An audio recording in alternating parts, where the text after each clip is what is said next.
gracia de Dios, espero ustedes presten atención a lo que vamos a hablar en esta mañana, ¿sí? Vamos a extraer tres verdades acerca del discipulado de este pasaje, versículo 11 al 16, ¿sí? Hay tres verdades acerca del discipulado, podríamos sacar más, pero tres me parece que son suficientes para dejar asentado el tema. En primer lugar, la primera verdad que dice este texto acerca del discipulado, ¿sí?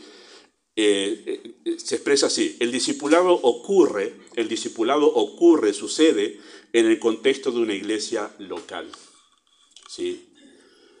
El discipulado bíblico ocurre en el contexto de una iglesia local, ¿sí? Ahora vamos a notar en primer lugar que en el texto hay un énfasis, pero asombroso, parece como que Pablo escribía y decía, vamos a repetir esta idea con sinónimos y con todo para que quede bien en claro que de lo que estamos hablando es de crecimiento, es de madurez, ¿sí? Versículo 12 se utiliza la palabra perfeccionar a los santos para la obra del ministerio.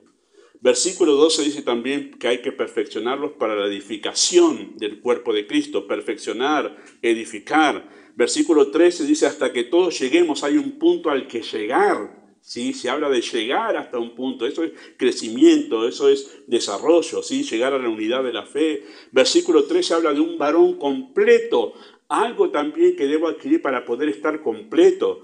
Versículo 13 habla de la medida, de la estatura, de la plenitud de Cristo, habla de una medida a la cual hay que llegar, ¿sí? Versículo 14 dice, para que no seamos niños, eso habla de madurar para no ser niños, ¿sí? Versículo 15 dice, crezcamos en todo, otra vez en aquel que es la cabeza, una vez más la palabra crecimiento. Versículo 16 dice, recibe su crecimiento para ir edificándose. Bueno, hay un montón de palabras allí para hacernos pensar constantemente crecimiento, crecimiento, crecimiento, crecimiento, que es discipulado.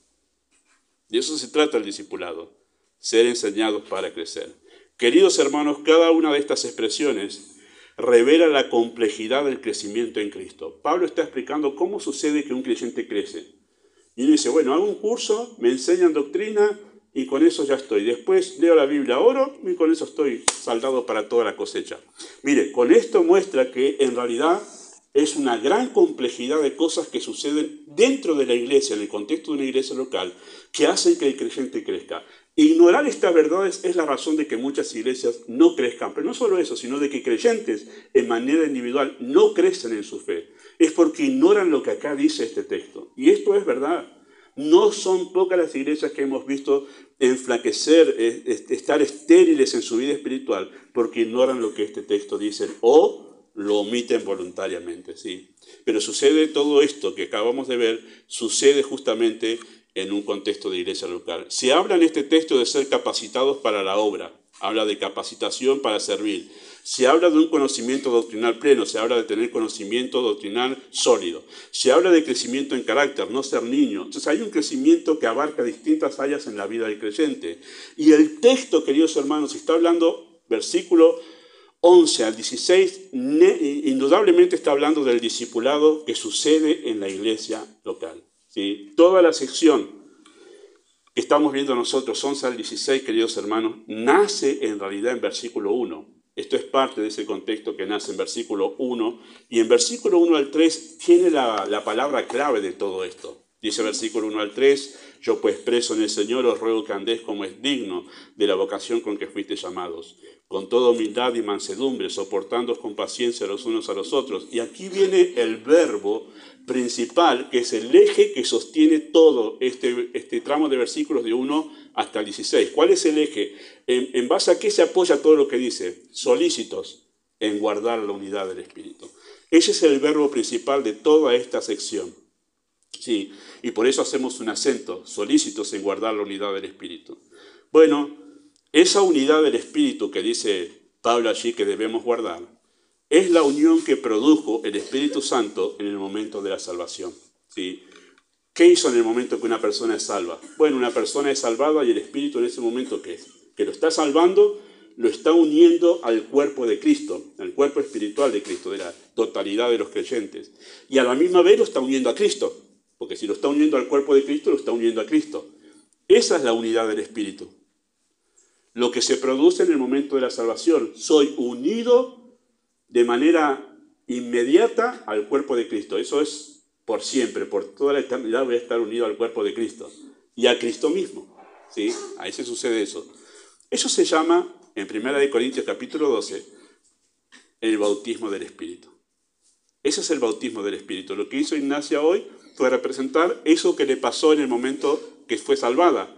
Fue bautizada por el Espíritu y en ese momento el Espíritu la unió a la iglesia, el cuerpo espiritual de Cristo, y la unió a Cristo. Eso sucedió y eso fue representado por ella aquí. ¿Sí?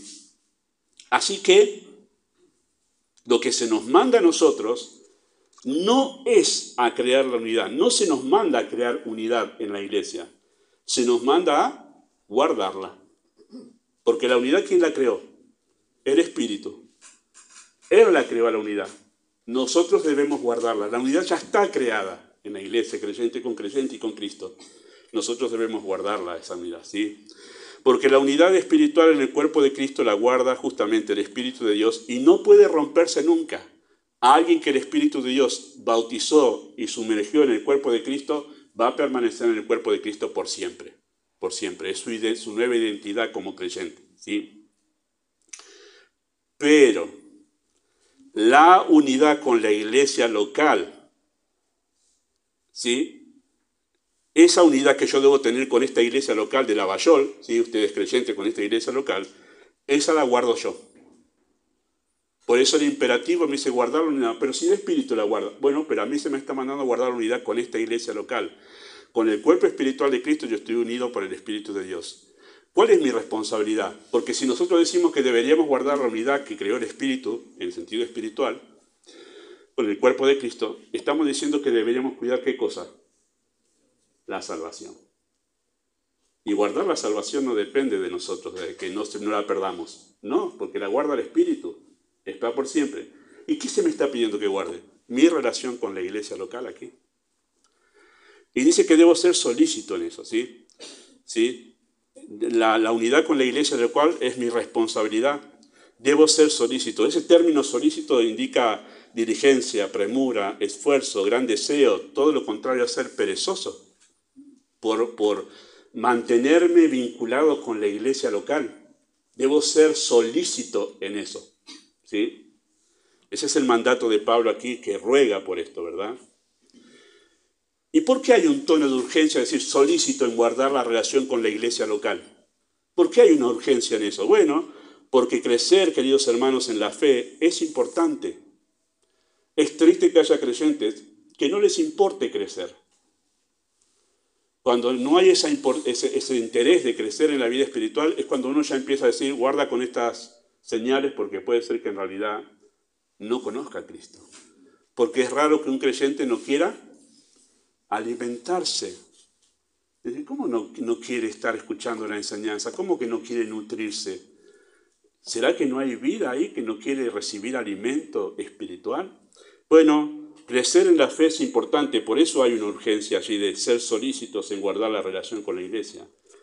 Además, la urgencia de guardar la relación con la iglesia es porque el crecimiento del creyente sucede en su relación con la iglesia.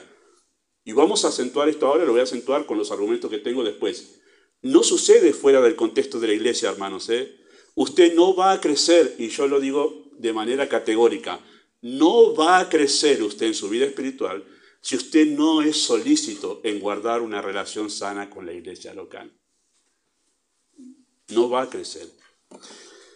Y después hay un sentido de urgencia porque ser discipulado dentro del contexto de la iglesia local es el método establecido por Dios. ¿Cómo es esto? ¿Quién lo inventó, pastora, esto de ser discipulado? Lo inventó Dios. Este es el método. Ya he mencionado esto otras veces, pero cuando uno va a la librería cristiana encuentra iglesia crecimiento, ¿no? Que hay como que algún iluminado dice, encontré la forma de que la iglesia crezca. Perdón, mire, acá alguien se te adelantó y es Dios. Acá ya dio el método de iglesia crecimiento. Este es el método de iglesia crecimiento que Dios estableció. Es un método establecido por Dios. Si hubiese otro método para crecer en la vida espiritual, queridos hermanos, Pablo no pondría acá ser solícitos en guardar la relación con la iglesia local. Pero como es el único método establecido por Dios para crecer en la fe, Pablo dice, sean solícitos, no sean perezosos en guardar su relación con la iglesia local. porque este es el método establecido por Dios y no hay otro método para crecer. No lo hay. ¿Sí? Por eso es que hay este sentido de urgencia.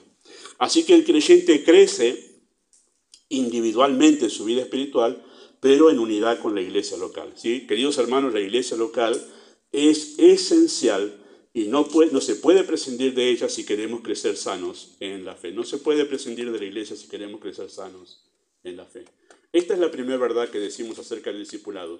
Sucede en el contexto de una iglesia local. La segunda verdad que encontramos en este texto acerca del discipulado dice así. El discipulado ocurre bajo la